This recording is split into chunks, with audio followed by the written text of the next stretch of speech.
Caktohet gjyqtarja që do të shqyrtojë në themel dosjen e Erion Veliajt.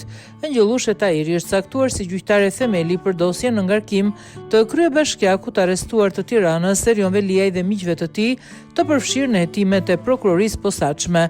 Shorti elektronik ka përcaktuar këtë gjyqtare për të vendosur për fajsi apo pafajsi për Erion Veliajn, Ajola Xozën dhe personat e tjerë përfshirë në korrupsion, shpërdorim detyre, pastrim parash.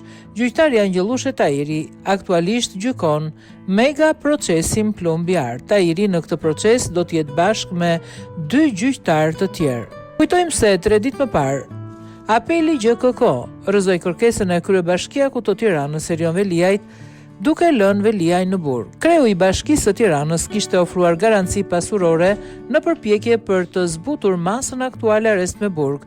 Mbrojtja e kryebashkiakut ju drejtua apelit posaçëm për të ndryshuar masën e sigurisë në argumentin se situata procedurale ka ndryshuar pasi çështja tashmë ka kaluar për gjykim dhe provat janë administruar, çka sipas tyre përjashton rrezikun e prishjes apo manipulimit të tyre.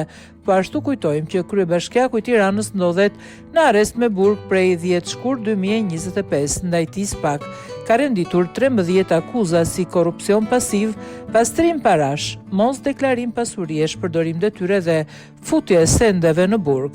Shumicën e akuzave përbën korrupsioni pasiv i kryer sipas SPAK në 9 raste, edhe bashkëshortja e tij Ajola Xoza akuzohet nga SPAK për korrupsion pasiv në 9 raste.